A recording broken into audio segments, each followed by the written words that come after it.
Hello student, कल last class में जो अपन कर रहे थे वो कर रहे थे relative motion in one dimensional motion, है ना। 1D के अंदर रिलेटिव मोशन कर रहे थे ना। रिलेटिव मोशन में क्या करते हैं, आप जिस भी ऑब्जेक्ट के ऊपर जिसको आप पॉइंट ऑफ ऑब्जर्वेशन या रेफरेंस लेते हो, किसी एक ऑब्जेक्ट के ऊपर आप बैठ जाओगे तो वो ऑब्जेक्ट तो पर्सनली किस पे आ जाता है, रेस्ट पे आ जाता है। और जो उसके पास जो भी वेलोसिटी या एक्सीलरेशन होते हैं उसकी डायरेक्शन रिवर्स करके आप दूसरे ऑब्जेक्ट को दे दो तो उसको उस ऑब्जेक्ट के रेस्पेक्ट में जो जैसा वो दिखाई देगा, वेलोसिटी दिखाई देगी या एक्सीलरेशन दिखाई देगा, वो आपके पास आ जाता है। चलिए जी, देखिए आगे कुछ क्वेश्चन करते हैं। आपको पता था velocity of A with respect to B equal to velocity of A minus velocity of B. Actually में वेक्टर रिलेशन है, पर फिलहाल 1D में तो आप डायरेक्ट लिख दो, कोई दिक्कत वाली बात नहीं है ना। अच्छा, और एक्सीलरेशन चलो लिख लो, आप वेक्टर लिख लो पूरा। Acceleration of A with respect to B equal to acceleration of A minus acceleration of B. ठीक है। अच्छा, मान लीजिए मैंने किसी ऑब्जेक्ट को ऊपर फेंका, ठीक है। अच्छा, और एक कोई दूसरा ऑब्जेक्ट है, इसको भी ऊपर फेंका ना, इसको u1 स्पीड से, इसको u2 स्पीड से। क्या इन दोनों ही ऑब्जेक्ट को अगर आप ग्रेविटी में फेंक रहे हो तो क्या दोनों का एक्सीलरेशन g के बराबर होगा? यस सर, दोनों का एक्सीलरेशन किसके बराबर होता है? g के बराबर होता है। अगर g के बराबर दोनों का एक्सीलरेशन है तो जैसे ये a है, ये b है, तो क्या आपकी ये वैल्यू 0 आ जाएगी? Acceleration of a with respect to b equal to 0। यानी अगर आप b पर बैठ जाओ, जो b भी मोशन कर रहा है, अगर आप इस पर बैठ जाओ तो आपको इसका एक्सीलरेशन क्या नजर आएगा? 0। अगर एक्सीलरेशन इसका 0 नजर आएगा इसको, तो इसके लिए ये कैसा कर रहा होगा? यूनिफॉर्म मोशन, है ना। एक्सीलरेशन 0 है तो ये इसके लिए इसकी जो वेलोसिटी है इसके लिए क्या आ रही होगी? कांस्टेंट आ रही होगी, है ना। अच्छा, तो क्वेश्चन बड़े आसान हो जाते हैं रिलेटिव में। अगर ग्रेविटी में दो ऑब्जेक्ट मूव कर रहे हैं और दोनों ही ऑब्जेक्ट कहते हैं ग्रेविटी में है, तो जो रिलेटिव एक्सीलरेशन होता है वो क्या हो जाता है? 0। जैसे मैं आपको क्वेश्चन बताता हूं, देखो, जैसे मैंने आपको बोला कि मान लीजिए ये एक 100 मीटर की कोई बिल्डिंग लगा लीजिए आप, यहां से कॉइन ड्रॉप किया गया। चलो ड्रॉप क्या, मान लीजिए 10 मीटर पर सेकंड से मैंने नीचे फेंका और नीचे से मैंने एक ऑब्जेक्ट लिया, उसको इसी लाइन पे, जिस लाइन पे ये ऊपर वाला नीचे गिर रहा है, इसी लाइन पे एग्जैक्ट उसको नीचे से ऊपर फेंका 15 मीटर पर सेकंड से। ठीक है, तो दोनों टकराएंगे। तो मुझे पूछा बताओ ये कितनी देर बाद टकराएंगे? एक को ऊपर से और एक को नीचे से, है ना। कितनी देर बाद टकराएंगे, कहां पर टकराएंगे, है ना, इनका कोलिजन कहां पर होगा? चलिए जी, अब विदाउट रिलेटिव आप करोगे, विदाउट रिलेटिव तो कैसे करोगे? मान लीजिए टी टाइम के बाद टकराए और टी टाइम के बाद ये वाला ऑब्जेक्ट आ गया यहाँ और ये वाला आ गया यहाँ। अगर मान लो ये x नीचे आया है, x दूरी, तो क्या ये 100 माइनस x हो जाएगा? यस सर, क्योंकि टोटल तो 100 है। मान लो x नीचे आया तो जाके टकराया, ठीक है। अच्छा, अब जब ये टी टाइम में यहाँ आ गया, ये टी टाइम में यहाँ आ गया, अच्छा जी, तो ये कितनी देर चला है ऑब्जेक्ट? T time. ये कितना चला है? T time. इसने टी टाइम में कितनी डिस्टेंस ट्रेवल की है? x, और इसने कितनी की है? 100 माइनस x, है ना। तो आप यहां से ढूंढे x की वैल्यू, तो x की वैल्यू कितनी होगी? देखो ऊपर से डाला तो ut, u कितना बेटा? 10 ut। अच्छा, नीचे कर रहा है तो g को प्लस लिख लो, gt स्क्वायर। क्या x की वैल्यू आ गई?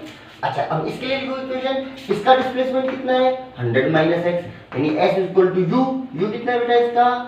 15। u कितना है इसका? 15। अच्छा, ut क्या माइनस का लिखना पड़ेगा? ऊपर जा रहा है सर, हाफ स्क्वायर हो गया। ये दो इक्वेशन नहीं, ये अभी विदाउट रिलेटेड जैसे नॉर्मल क्वेश्चन को सॉल्व करते हैं वैसे कर रहे हैं ना।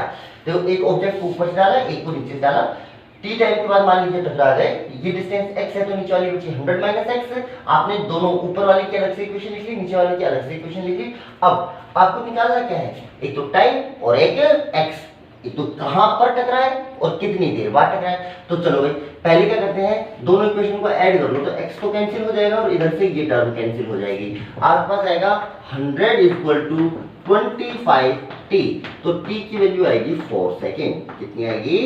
4 सेकेंड। अब चाहे तो इस इक्वेशन में रख लो 4, चाहे इस इक्वेशन में रख लो आप 4। इस इक्वेशन में जब आप t की वैल्यू 4 होगी तो x की वैल्यू आपस में निकल के आ जाएगी। जैसे चलो रख ही देता हूं मैं। तो देखो x की वैल्यू कितनी होगी बेटा, देखो ये तो हो गया 40, यहाँ पे आपने 4 रखा तो, और ये कितना हो गया g/2 को क्या लिख लो आप 5, और ये t स्क्वायर यानी 4 का स्क्वायर यानी 16 हो गया। बोलो सही है। तो कितना हो गया, x की वैल्यू कितनी आ गई आपकी, यहां पे रखा आपने कितना 4, तो 40 हो गया, यहां पे हो गया 5, और t का स्क्वायर कितना हो गया 16 है ना, 16, ये आ गया 80 और 40 120। ठीक है, परेशान होने वाली बात नहीं है कि सर ये 120 कैसे आ गए, तो 100 तो सारा ही है ना।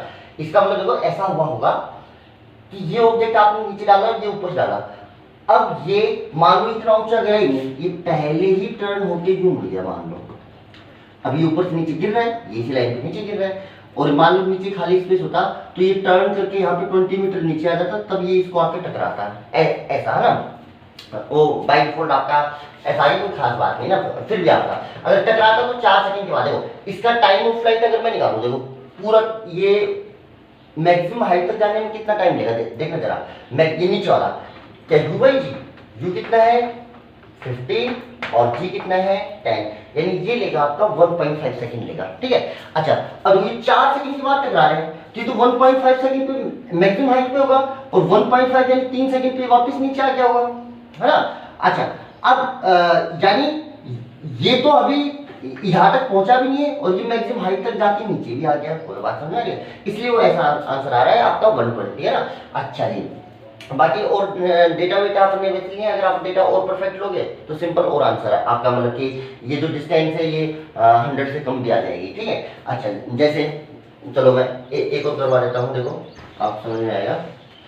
अच्छा जी, चलो पहले इसी क्वेश्चन को दोबारा से कर लेते हैं, रिलेटिव मोशन। देखो रिलेटिव से कितना आसान हो जाता है, आपने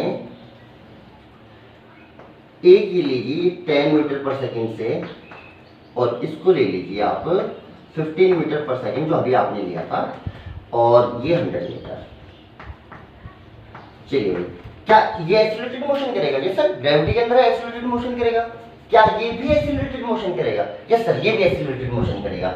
ओके, अभी दोनों ही एक्सीलरेटेड अगर मोशन करेंगे, अच्छा पर अगर आप इस ऑब्जेक्ट पे बैठ जाओ मान लो, तो भैया इसकी वेलोसिटी तो आपकी कितनी हो जाएगी 0, और इसकी वेलोसिटी जो 10 है ये रिवर्स करके इसको दे दो, तो रिवर्स करके दोगे, नीचे गिर रहा था तो आपने ऊपर, तो ऊपर इसकी टोटल कितनी होगी 25 होगी, 15 इसकी और 10 इसकी। ओके, अब इसके लिए ये कैसी मोशन कर रहा है, यूनिफॉर्म मोशन कैसे कर रहा है। अब इसका एक्सीलरेशन कितना हो गया 0, अगर आप इस पर बैठ के देखोगे। अच्छा इस पे बैठ के देखो तो ये तो रेस्ट पे आ गया, अब ये ऑब्जेक्ट इससे कब टकराएगा, जब ये 100 मीटर चलेगा। देखो इस पे जैसे ही आप बैठे तो ये तो रेस्ट पे आ गया, और इसकी आपने सारी चीजें इसको रिवर्स करके दे दिया ना, वेलोसिटी एक्सीलरेशन, तो इसका एक्सीलरेशन तो कितना हो गया बेटा 0, और वेलोसिटी कितनी होगी 25। अभी 25 की स्पीड से चल रहा है, उसको चलना कितना है 100, तो कितने टाइम में पहुंच जाएगा। देखो टाइम कितना लगेगा, सीधा 100/25, आंसर आ गया भाई 4 सेकंड। कितना आ गया बेटा 4 सेकंड, है ना। तो रिलेटिव से करोगे तो एकदम वन लाइनर क्वेश्चन है ना। जैसे देखो और आपको मैं क्वेश्चन कराता हूं,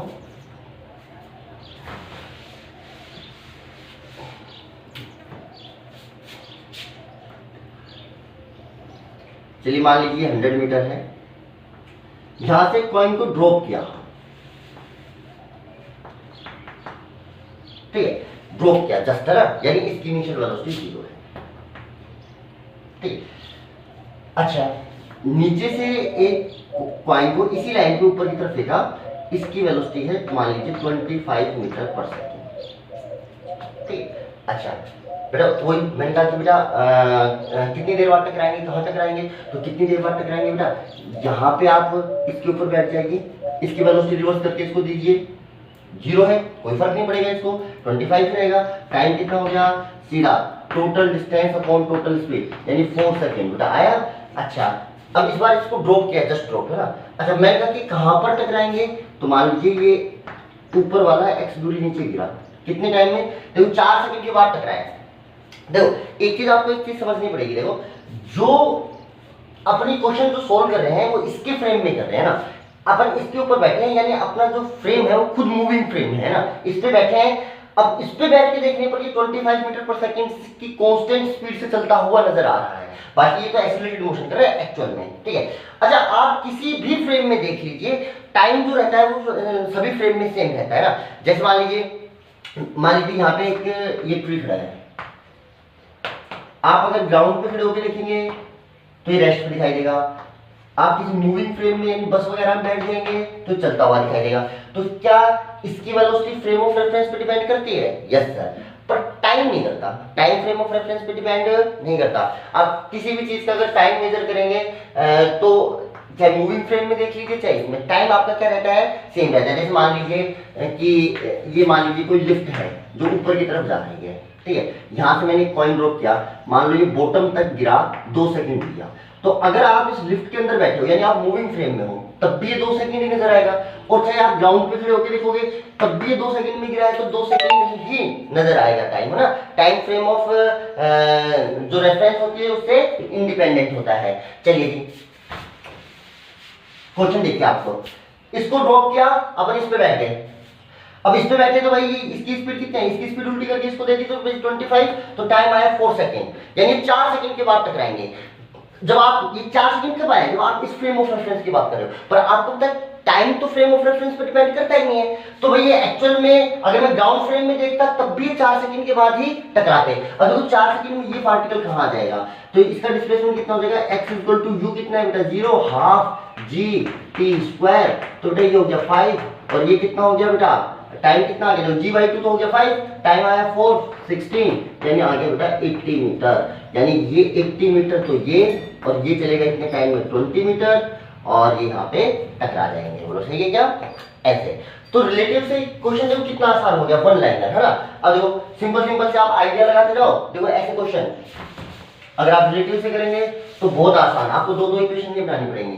जैसे भैया ओ देखो, मान लीजिए इसको दिया मैंने 50 मीटर पर सेकेंड, और इसको मैंने जस्ट ड्रॉप कर दिया, ठीक है, जस्ट ड्रॉप, ठीक है। मान लीजिए ये है मान लीजिए आपका 150 मीटर का है, ठीक है।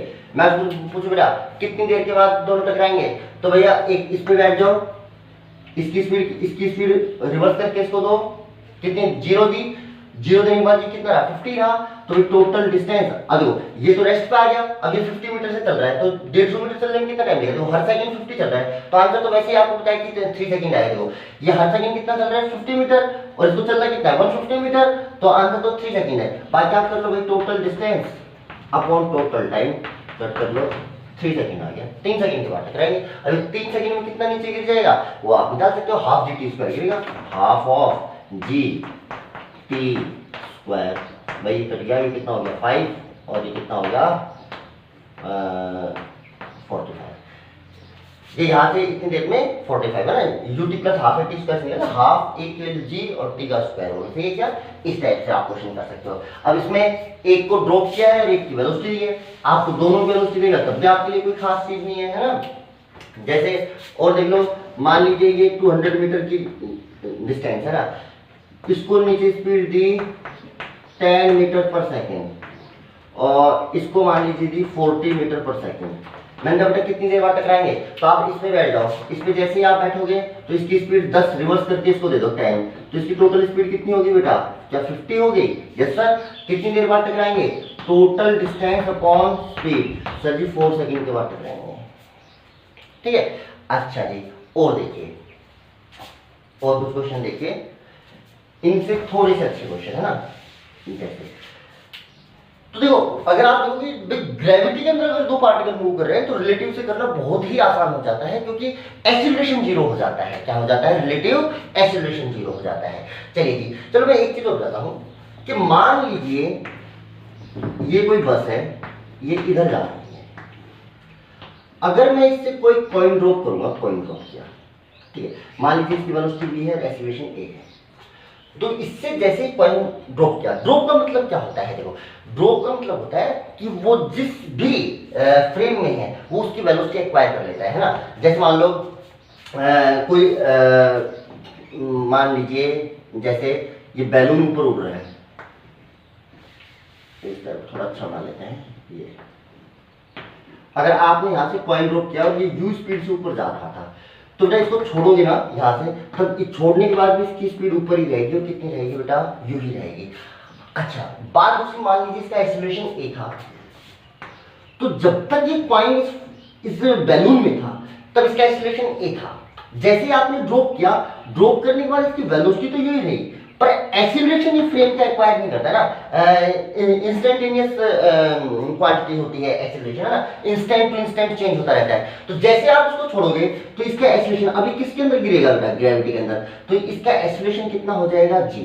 ये वेलोसिटी तो फ्रेम, जो वेलोसिटी होती है वो तो जिस फ्रेम में मूव कर रहा था उसके एक्वायर कर लेता है, पर उसके एक्सीलरेशन को एक्वायर नहीं करता है ना। एक्सीलरेशन तो इंस्टेंटेनियस क्वांटिटी है, इंस्टेंट टू इंस्टेंट चेंज हो जाएगा। जैसे मान लो यहाँ से आपने कॉइन ड्रॉप किया, ये a एक्सीलरेशन v वेलोसिटी से इधर जा रहा था, तो जैसे ही ड्रॉप करोगे तो बेटा इसका जो वेलोसिटी होगी इस कॉइन की, ये इस डायरेक्शन में होगी v, बट इसका एक्सीलरेशन हो जाएगा बेटा g नीचे।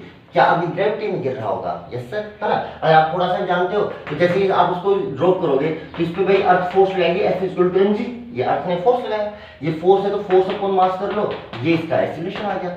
तो एक्सीलरेशन कितना है इस पार्टिकल का, g आया। तो जैसे, तो आपको समझने वाली बात यह है कि अगर आप किसी भी मूविंग फ्रेम से किसी ऑब्जेक्ट को ड्रॉप करते हो तो वो उस मूविंग फ्रेम की वेलोसिटी एक्वायर कर लेता है और एक्सीलरेशन एक्वायर नहीं करता है। एक्सीलरेशन तो इंस्टेंटेनियस एक क्वांटिटी होती है। चलो भाई इसके ऊपर चलो मैं आपसे छोटा सा क्वेश्चन पूछता हूं।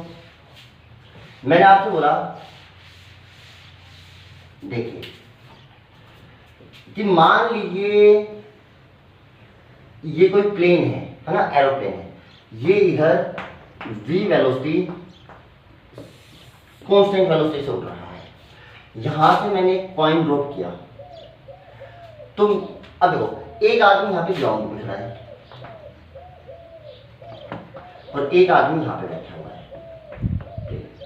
तो मैंने कहा इस ग्राउंड वाले आदमी को इसका पाथ कैसा दिखाई देगा, गिरता हुआ ये, और इस आदमी को कैसा दिखाई देगा। तो चलो भाई करते हैं। तो जैसे ही इसने इसको छोड़ा तो इसकी वेलोसिटी इधर कितनी हो गई थी, बोल सही है, जितनी वेलोसिटी इस प्लेन की है वो इसने एक्वायर कर ली। अगर अपन सारे रेजिस्टेंस को नेग्लिजिबल मान ले तो देखो ये जितना इधर खिसकेगा, मान लो थोड़ी देर बाद इधर आ गया, ये 20 स्पीड से इधर चल रहा है, तो कॉइन भी 20 स्पीड से चल रहा है। तो देखो कॉइन के पास दो चीजें, एक तो नीचे भी गिर रहा है और इधर भी चल रहा है। तो जैसे ही कॉइन नीचे गिरता गिरता यहाँ आ गया, पर ये इस आदमी के हमेशा देखो नीचे ही रहेगा, क्योंकि ये आदमी इधर प्लेन में बैठा हुआ है, 20 स्पीड से इधर जा रहा है, और ये कॉइन इस डायरेक्शन में तो 20 स्पीड से जा रहा है। तो देखो इस आदमी को हमेशा बस नीचे जाता हुआ दिखाई देगा, जितना भी आगे चलता जाएगा कॉइन भी उतना ही आगे आता जा रहा है, उसके साथ साथ कॉइन नीचे चलना और स्टार्ट हो गया है, ये अलग बात है ना। तो कॉइन की इधर भी मोशन है और इधर भी मोशन है, बट इधर जो इसकी स्पीड है ये प्लेन की स्पीड के बराबर है। तो हमेशा एक प्लेन के नीचे, इस जैसे मान लो विंडो है, इस विंडो के नीचे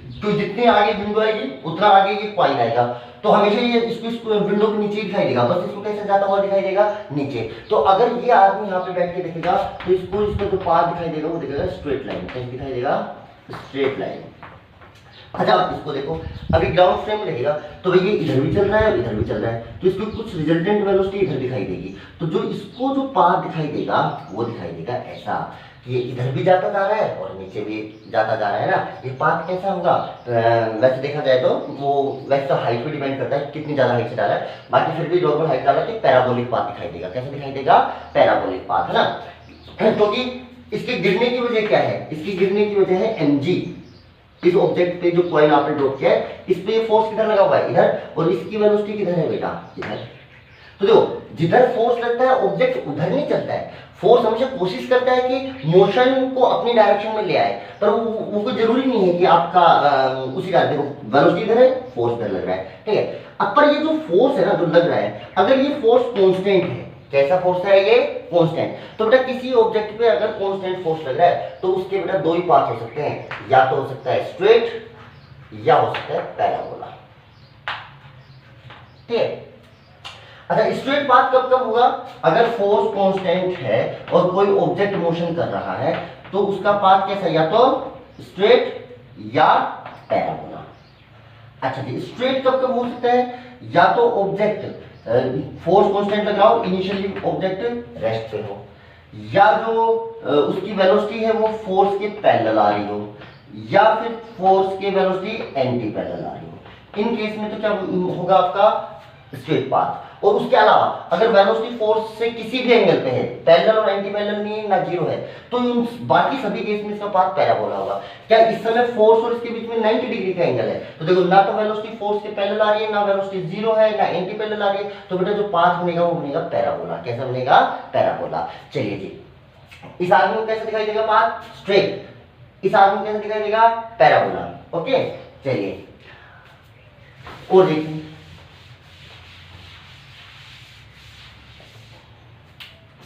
चलिए सिंपल सा क्वेश्चन आप बताना मुझे। मान लीजिए ये कोई बस है,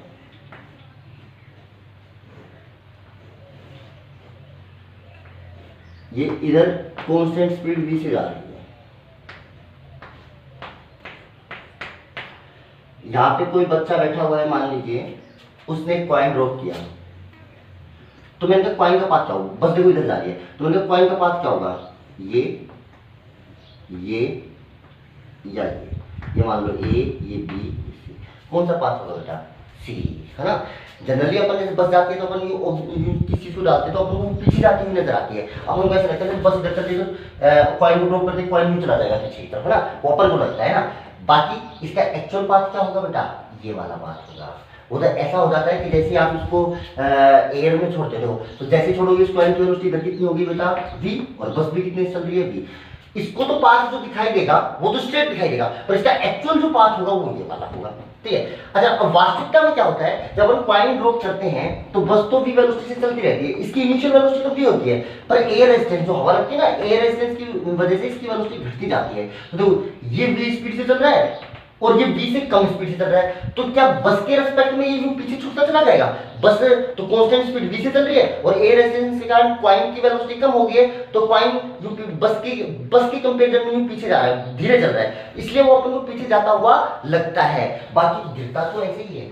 बात समझ में आ रही है? अच्छा जी, चलिए अब देखिए एक वो क्वेश्चन है। देखो आपको अगर मैप से पता हो तो देखो मैप में इधर इस साइड में अमेरिका होता है और ये जापान, इधर है जापान, है ना, ये जापान। वैसे अब तो राउंड है ना, तो ये वैसे देखा जाए तो ये पीछे से ये तो पूरा मैप है, ये जापान और ये अमेरिका है। ठीक है, ऐसे ये पीछे से गोल होके इधर आता है। ठीक है, तो ऐसे कहते हैं कि जैसे अमेरिका ने इसके ऊपर जापान के ऊपर जो एटम बॉम्ब डाले थे, तो भाई अमेरिका से ये ऐसे उठ जाया होगा जो प्लेन है यूं, तो इसमें कहा जो इसने एटम बॉम्ब डाले वो कहाँ पे डाले होंगे? जापान से जस्ट पहले, या जापान के ऊपर, या जापान के इधर, कहाँ डाला होगा? तो देखो जो प्लेन जिससे बॉम्ब डाला गया है क्या वो मूविंग है? Yes sir. और ये जापान की तरफ आ रहा होगा, इधर बोला आ रहा होगा। अच्छा, इधर आ रहा होगा तो इसका पाथ कैसा आएगा? जो भी चीज इससे डालोगे आप, कोई भी ऑब्जेक्ट, उसका पाथ कैसा आएगा? क्योंकि वो इधर v वेलोसिटी एक्वायर करेगा, तो पाथ आएगा ऐसा। तो किधर डालना चाहिए? क्या इसको जापान से पहले यहाँ डाल देना चाहिए ताकि ये घूम के इधर आ जाए? अगर इधर डालेगा तो आगे, इधर डालेगा तो इधर, तो क्या इसको जापान से थोड़ी देर पहले ही इसने बॉम्ब डाल दिया होगा, तब वो जापान के ऊपर जाके गिरा होगा। बात समझ में आ रही है? अच्छा जी, दूसरा देखो, वो इसलिए पूछा जाता है क्योंकि देखो अब हमको कैसे छोड़ते कैसे नजर आता है चीज, जैसे कोई मूवी ये प्लेन वगैरह, अब हमें लगता है इधर चल रहा है, अपन चीज छोड़ेंगे तो पीछे भाग जाएगी, तो अपने अब ऐसा आइडिया लगाओगे कि जैसे प्लेन यहाँ होगा कि यहाँ छोड़ेंगे तो बॉम्ब नहीं चला जाएगा, है ना, वो दिखता है जाता नहीं है। एक्चुअल तो बात कैसा है बताइए? तो क्या जापान आने से पहले ही बॉम्ब डाल देना चाहिए था? Yes sir. ठीक है, ना जापान के ऊपर ना जापान के बाद। ओके, चलिए और देखिए,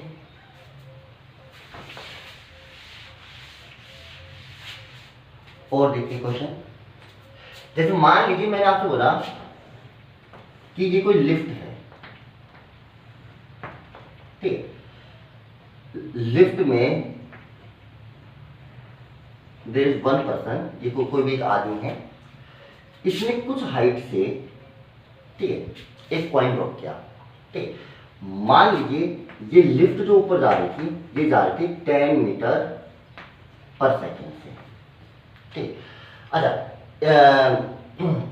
इसने कॉइन ड्रॉप किया, चलो छोड़ो आपको, इसने कॉइन ड्रॉप किया, कुछ हाइट से ड्रॉप किया। ठीक है, अच्छा, तो ये जो कॉइन है ना, ये जाके मान लीजिए आपका यहाँ पे ग्राउंड पे 1 सेकंड में जाके टकराया। ये इस आदमी ने ऑब्जर्व किया कि ये ग्राउंड पे कितनी देर बाद टकराया, 1 सेकंड के बाद टकराया। ठीक है, अच्छा जी, और ये आप हाइट मान लीजिए 6 फीट, जिस हाइट से इसने डाला ना वो मान लीजिए 6 फीट, 6 फीट से इसको डाला। कुछ नहीं है कि एक लिफ्ट है जो ऊपर की तरफ 10 मीटर पर सेकंड की वेलोसिटी से जा रही थी। उस लिफ्ट के अंदर एक आदमी ने कॉइन ड्रॉप किया 6 फीट की ऊंचाई से। कितने फीट की ऊंचाई से? 6 फीट की ऊंचाई से कॉइन ड्रॉप किया, तो वो बॉटम पे जाके 1 सेकंड में लगा। ठीक है, तो बताओ लिफ्ट का एक्सीलरेशन कितना होगा? लिफ्ट का एक्सीलरेशन कितना होगा, या तो पूछा गया। अच्छा जी, अब देखिए, अब अगर आप वास्तविकता में देखो तो जैसे इसने कॉइन ड्रॉप किया होगा अपने हाथ से, तो इसने जो लिफ्ट की वेलोसिटी है वो एक्वायर कर ली होगी। ठीक है, और एक्सीलरेशन इसका छोटे कितना हो गया होगा जी। तो देखो वेलोसिटी ऊपर है, एक्सीलरेशन नीचे है, तो पहले पार्टिकल ऊपर गया होगा और फिर ये यूं नीचे आ रहा होगा, और साथ साथ क्या ये लिफ्ट भी ऊपर आ रही होगी, ऐसे कुछ जाके टकराएगा बेटा। अगर आप वास्तविकता में देखोगे ना, बड़ा टिपिकल लगता है कि देखो पहले कॉइन ऊपर जाएगा, फिर ये नीचे आ रहा है, लिफ्ट भी बेटा आपके ऊपर की तरफ आ रही है, बात समझे? तो अब इसको टकराने में जो उम्र की कितनी देर बाद टकराएगा, कितना एक्सीलरेशन होगा निकालना थोड़ा सा टिपिकल लग रहा है। अब इसको रिलेटिव में सोचो, रिलेटिव मोशन से सोचो। देखो इस कॉइन को आप 6 फीट से डाला गया है, आप मान लीजिए आप यहाँ पे बैठे हो इसी फ्रेम में, तो इसी फ्रेम में बैठे हो, तो आपके लिए आपके रिस्पेक्ट में इसकी इनिशियल वेलोसिटी क्या 0 हो जाएगी, क्योंकि आपकी जो वेलोसिटी है वो भी फ्रेम की वेलोसिटी है, और ये कॉइन को ड्रॉप करते जो कॉइन की वेलोसिटी आएगी वो भी, तो आपकी वेलोसिटी किधर बेटा, इधर 10, कॉइन की वेलोसिटी कितनी 10, तो आपके रिस्पेक्ट में इसकी वेलोसिटी देखूंगा तो अपने रिस्पेक्ट में देखेंगे तो अपन तो रेस्ट पे हो गए, और इसकी वेलोसिटी कितनी होगी बेटा, इसको 10 नीचे दे दो, 10 मीटर पर सेकंड, तो क्या इसकी वेलोसिटी 0 होगी? Yes sir. देखो जैसे ये ड्रॉप करोगे तो इसकी वेलोसिटी, फ्रेम की वेलोसिटी, आपकी वेलोसिटी, और दो चीजें सेम वेलोसिटी चल रही है तो रिलेटिव वेलोसिटी कितनी होगी? 0। तो अगर आप यहां बैठ के देखें तो ये वेलोसिटी भाई साहब 0 होगी। मान लीजिए कि हाइट h है जो 6 फीट दे रखी है h। अच्छा टाइम कितना लगा? 1 सेकंड। अच्छा time is independent of frame, चाहे आप यहां पे बैठ के मेजरमेंट ले चाहे बाहर बैठ के ले, तो जो टाइम की वैल्यू होती है, अब ये ग्रेविटी की वजह से गिर रहा है, इसका एक्सीलरेशन कितना है बेटा g, ग्रेविटी की वजह से गिर रहा है।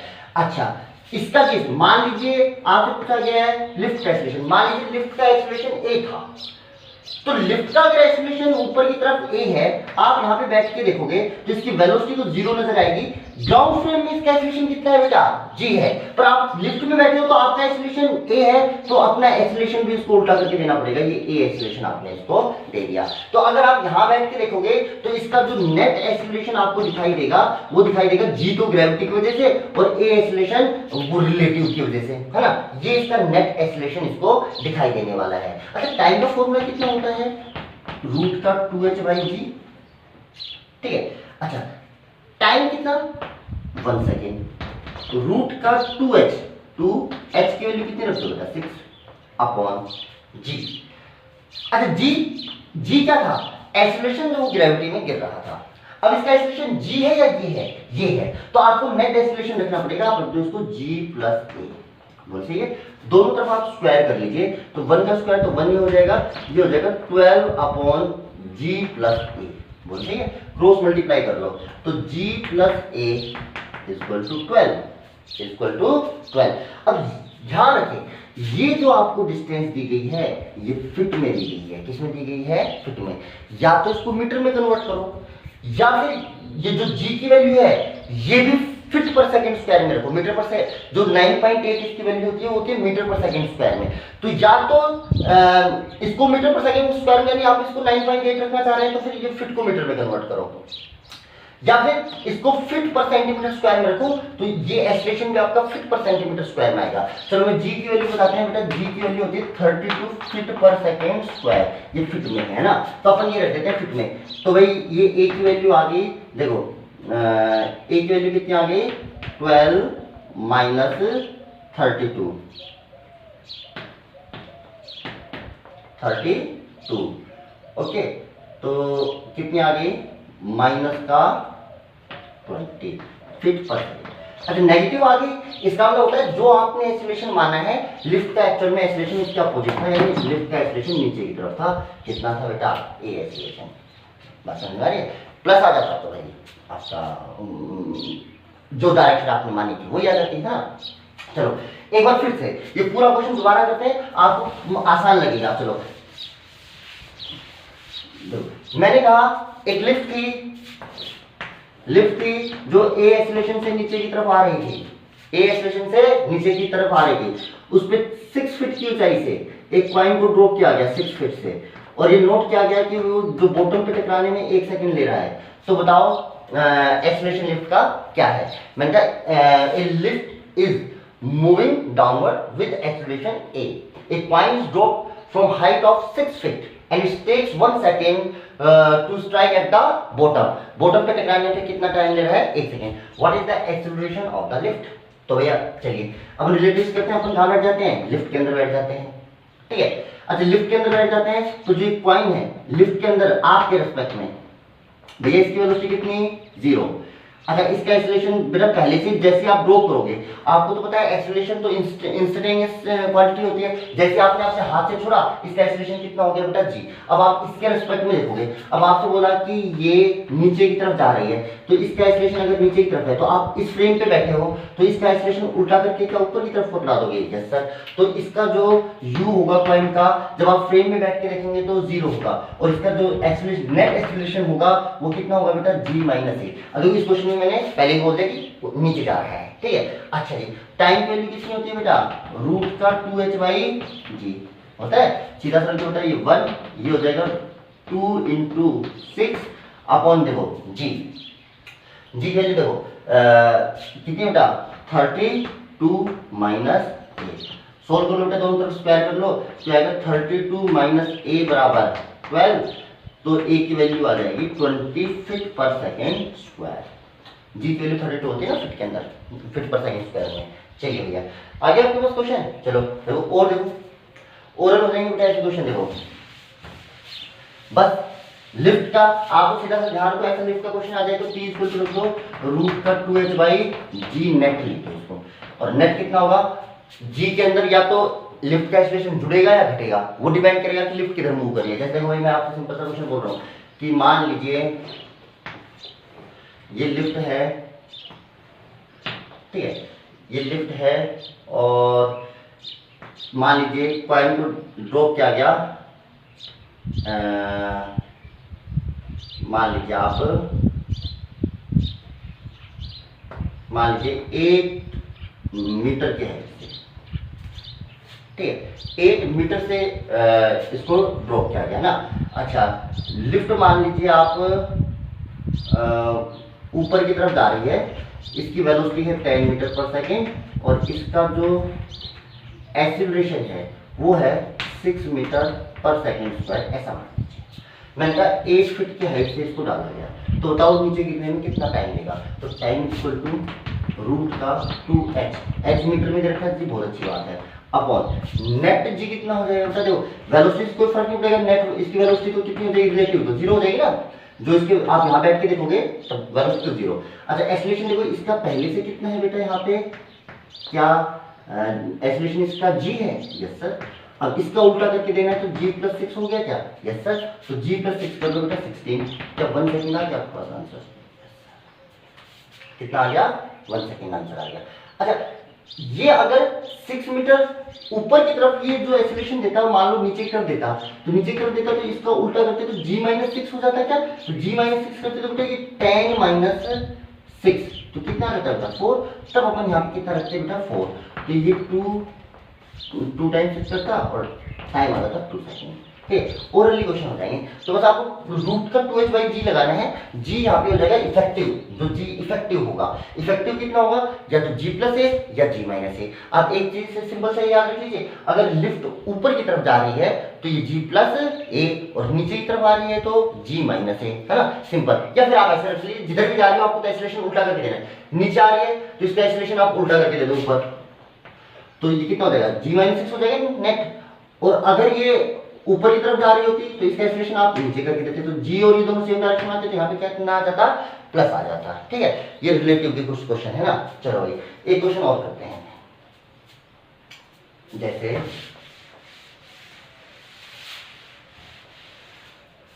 मान लीजिए मान लीजिए ये कोई रिवर है, ठीक है, और रिवर ऐसे में, ठीक है, रिवर के केस में दो टर्म काम आती हैं, अपस्ट्रीम और डाउनस्ट्रीम। डाउनस्ट्रीम का मतलब ये होता है कि जिधर रिवर फ्लो हो रही है आप उसी डायरेक्शन में फ्लो करते हैं तो इसको बोलते हैं डाउनस्ट्रीम, और अगर आप जिधर फ्लो हो रही है उसके अपोजिट डायरेक्शन में आप आते हैं तो उसको बोलते हैं अपस्ट्रीम, ठीक है। अच्छा जी, मैंने कहा कि यहाँ पे एक फ्लोटिंग ऑब्जेक्ट था, है ना, फ्लोट पड़ा था एक। फ्लोट का मतलब आप ऐसे समझ लीजिए कोई छोटा सा ऑब्जेक्ट है जो पानी के ऊपर तैर सकता है, ठीक है, आपने इसको पानी के ऊपर रख दिया तो जिस स्पीड से पानी बह रहा होगा कहीं फ्लोट भी पानी के साथ साथ उसी रफ्तार से बह रहा होगा, यस सर, है ना, ऐसा इसको बोलते हैं फ्लोट, ठीक है। अच्छा, अब इन्होंने बोला कि एक मोटर बोट वाला आया पीछे से, ठीक है, मोटर बोट वाला पीछे से आया, उसने फ्लोट के पास जैसे इस फ्लोट को क्रॉस किया इस मोटर बोट वाले ने, ठीक है, उसके एक घंटे के बाद इसने टर्न बैक लिया,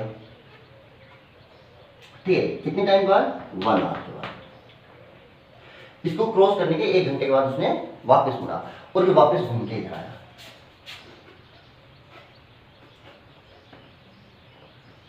और दोबारा इस फ्लोट को, क्या इतनी देर में जब ये वापस आया होगा क्या फ्लोट आगे चला गया होगा, तो ये दोबारा इस फ्लोट को मिला, तो ये जहां पर मिला ना उन दोनों के बीच में जो गैप था ना वो था 6 किलोमीटर। कितना था, 6 किलोमीटर, ठीक है। तो पूछ रहा है बताइए रिवर की स्पीड कितनी है ना।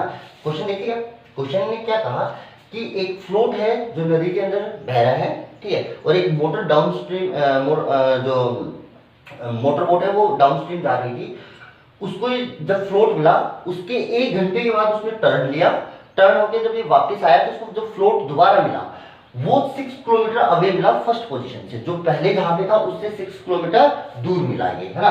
तो बताइए रिवर की स्पीड क्या है। चलिए जी देखो करके देखते हैं, आसान क्वेश्चन है, मैं दोबारा बना देता हूं ना।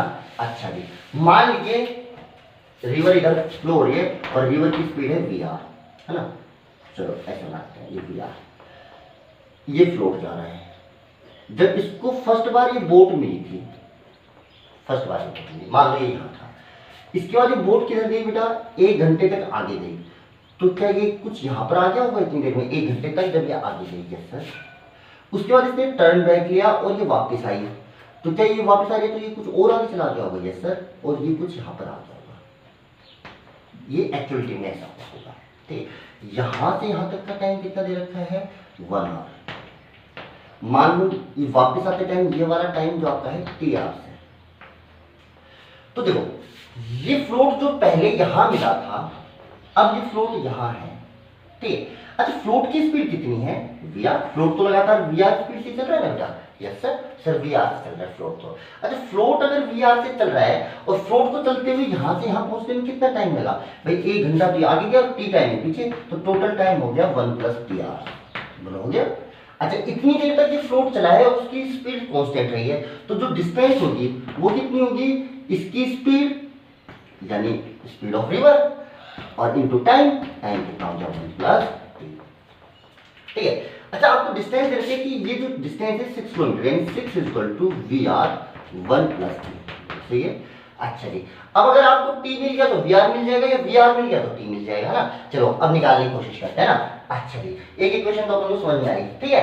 अब देखो मैंने आपको बोला सिंपली देखो, अब इसको तुम रिलेटिव से सोच के देखो, एक बार आप इस फ्लोट पे बैठ जाओ, इस पे बैठ जाओ, ठीक है। मान लीजिए देखो, मान लीजिए बोट जो जा रही थी, मान लीजिए जो बोट जा रही थी आप इस फ्लोट पे बैठ गए। अच्छा मान लो बोट की स्पीड थी बेटा v, मान बोट की स्पीड थी v, ग्राउंड फ्रेम में बोट की स्पीड थी v और रिवर फ्लो हो रही थी, यानी जब पानी खड़ा होता तो बोट v स्पीड से चल सकती थी, कितने से चल सकती थी, v स्पीड से, स्टिल वाटर के अंदर। अच्छा अब साथ साथ रिवर और फ्लो हो रही है तो जाते टाइम इसकी स्पीड, कुछ रिवर ने इसको धक्का मारा, कितनी हो गई VR, बोलो। अच्छा ये किसके ग्राउंड फ्रेम में, ग्राउंड फ्रेम में देखोगे तो ये आपको VR स्पीड से चलता नजर आएगा और ये नजर आएगा V + VR, इसकी खुद की स्पीड प्लस वाटर की स्पीड। अच्छा जी ये इसकी इंजन की स्पीड है, जो इंजन अपने आप चलता तो v से चल सकता है, प्लस वाटर और चलने लग गया तो उसकी ऐड हो गई, ठीक है। अच्छा ये कुछ आगे गया, अब ये जब वापस आ रहा है, जब ये वापस आ रहा है तो इसकी स्पीड तो v, और रिवर की स्पीड कितनी बेटा वी आर, तो आते टाइम इसकी स्पीड ग्राउंड फ्रेम में कितनी हो जाएगी बेटा v माइनस वी आर, जाते time v plus V R, आते time v minus V R. अगर मैं इसके ऊपर बैठ जाऊं तो जाते टाइम जो इसकी स्पीड नजर आएगी, तो इसकी स्पीड को उल्टा करके इसको पकड़ा दूं तो जाते टाइम इसको जो नजर आएगा वो स्पीड नजर आएगी v, क्योंकि ये इधर खुद किससे चल रहा है बेटा वी आर से, तो इसकी v प्लस वी आर थी तो इसको रिवर्स करके दे दिया, यानी इधर करके दे दिया। अच्छा आते टाइम कितनी होगी, तो ये वी आर से इधर चल रहा है, अगर आप इस पे बैठ गए हो तो इसकी स्पीड उल्टा करके इधर दे दो वी आर, तो टोटल कितनी वी आर से वी आर कट गया तो कितनी आएगी ओ, यानी अगर आप इस फ्लोट के ऊपर बैठ जाओ तो जाते टाइम और आते टाइम बोट आपको सेम स्पीड से जाती आती नजर आएगी, क्योंकि आप देख लो बेटा आप जब नदी पे ही बैठ गए, जो रिवर है उसके ऊपर ही आप फ्लोट पे ही बैठे हो, तो आपकी स्पीड का जो ये रिवर की स्पीड का जो फर्क पड़ रहा था, अब आप इस पे बैठ गए तो रिवर कैसी होगी रेस्ट पे होगी, अब रिवर रेस्ट पे होगी तो इसकी स्पीड तो v रहेगी ना, ये v प्लस वी आर या v माइनस वी आर तो किसकी वजह से थी, रिवर चल रही थी। अगर आप इस पे बैठ गए तो आपके लिए फ्लोट रेस्ट पे है, फ्लोट रेस्ट पे मतलब रिवर रेस्ट पे, और रिवर रेस्ट पे तो जाते टाइम भी कितना होगा v और आते टाइम भी, तो वी आर को जोड़ो चाहे मत जोड़ो, अगर आप समझ पा रहे हो इस चीज को, ठीक है। अच्छा जी अब देखो, अब मैं डायग्राम को दोबारा बना रहा हूं, यानी जैसे कि ये रिवर थी आपकी, इसमें आप इस फ्लोट पे बैठे हुए हो, ठीक है, तो ये तो बेटा रेस्ट पे हो गया। अब ये मोटर बोट v स्पीड से गई, इस पे बैठने के बाद इसकी स्पीड कितनी होगी v, अब 1 घंटे बाद इसने टर्न लिया, कितने टाइम बाद 1 आवर बाद, बोलो सही है।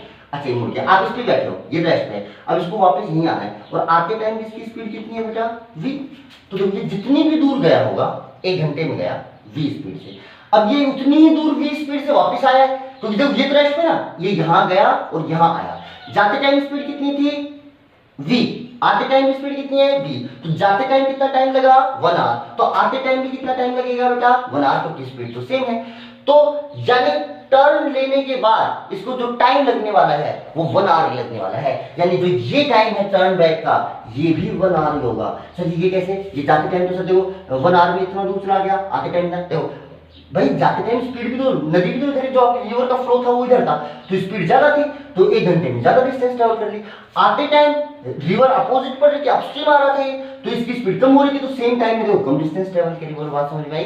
तो जो टी की वैल्यू होगी बेटा वो होगी 1 आवर, अब वो यहाँ पे रख दो, तो देखो 6 equal to V R 1 plus 1, बेटा 2 हो गया, 2 से कट कर लो 3, तो वी आर की जो वैल्यू आई वो आई 3 किलोमीटर पर आवर। अच्छा नंबर है, बात समझ रहे हैं आपको, चलिए जी ओके। उसके बाद